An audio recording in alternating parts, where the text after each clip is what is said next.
Ragam bahasa Indonesia adalah variasi bahasa menurut pemakaian yang berbeda-beda menurut topik yang dibicarakan, menurut hubungan pembicara, kawan bicara, orang yang dibicarakan, serta menurut medium pembicara. Indonesia merupakan sebuah negara yang terdiri atas berbagai macam suku dan budaya. Selain itu, bahasa-bahasa antar daerah juga dapat berbeda antara satu dengan yang lainnya. Fungsi ragam bahasa 1. Menyatukan berbagai bahasa Indonesia. 2. Simbol kebanggaan nasional.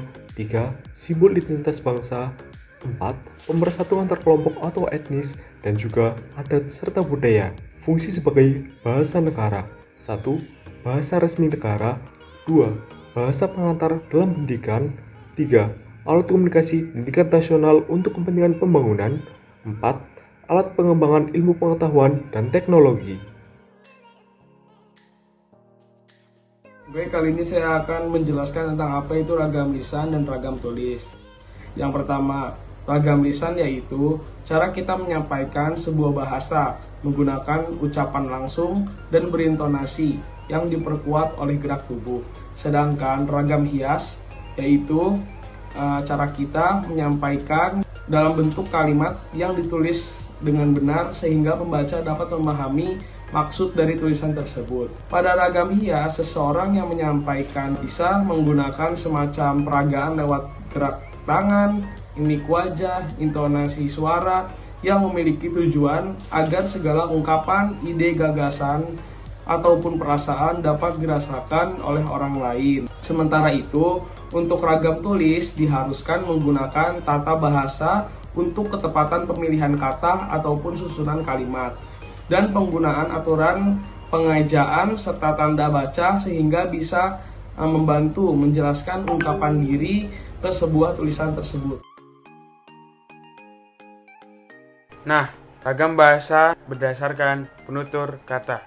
Itu suatu istilah yang dipergunakan untuk menunjukkan salah satu dari sekian variasi terdapat dalam pemakaian bahasa. Sedangkan ragam itu timbul karena kebutuhan penutur akan adanya alat komunikasi yang sesuai dengan konteks sosialnya. Adanya berbagai ragam menunjukkan bahwa pemakaian bahasa atau tutur itu bersifat aneka ragam. Adapun ragam bahasa Indonesia berdasarkan penutur dapat dikategorikan menjadi logat, atau bisa dibilang ragam bahasa berdasarkan daerah. Luasnya pemakaian bahasa dapat menimbulkan perbedaan pemakaian bahasa. Bahasa Indonesia yang digunakan oleh orang yang tinggal di Jakarta sangat berbeda dengan orang yang tinggal di Jawa Tengah, Bali, Jayapura, dan masih banyak lainnya.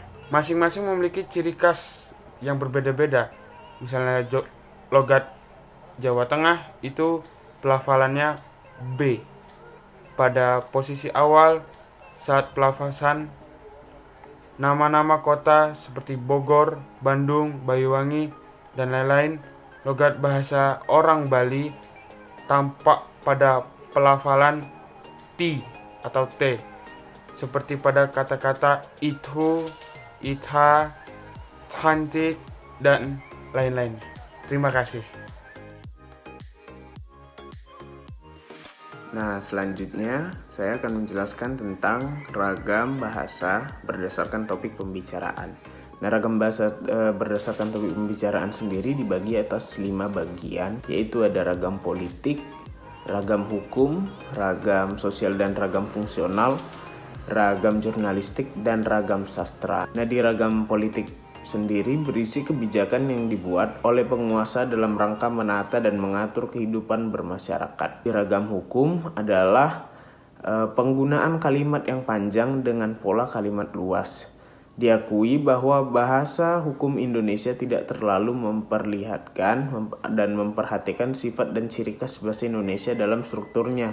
Jadi di dalam ragam hukum sendiri hanya memperhatikan tentang isi terhadap hukum yang terkandung. Lalu ada ragam sosial dan ragam fungsional. Di ragam sosial dan ragam fungsional sendiri didefinisikan sebagai ragam bahasa yang sebagai norma kaidahnya didasarkan atas kesepakatan bersama dalam lingkungan sosial yang lebih kecil dalam masyarakat. Jadi ragam ini berdasarkan untuk bahasa yang digunakan sebagai ruang lingkup kecil seperti di keluarga, pertemanan, masyarakat kecil, bukan untuk yang besar.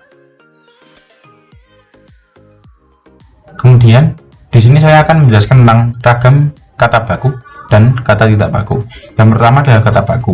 Kata baku atau formal adalah kata yang telah melalui proses standarisasi atau dimodifikasi sehingga sudah terdaftar dalam Kamus Besar Bahasa Indonesia. Hal ini bertujuan agar bahasa Indonesia yang kompleks dapat digunakan dalam karya ilmiah atau untuk pembelajaran masyarakat asing. Kemudian kata tidak baku. Kata tidak baku atau informal adalah kata-kata varian dari kata baku yang umumnya digunakan dalam ragam cakap. Kata tidak baku terjadi karena setiap orang memiliki dialeknya masing-masing sehingga pengucapan dari tiap-tiap orang berbeda-beda.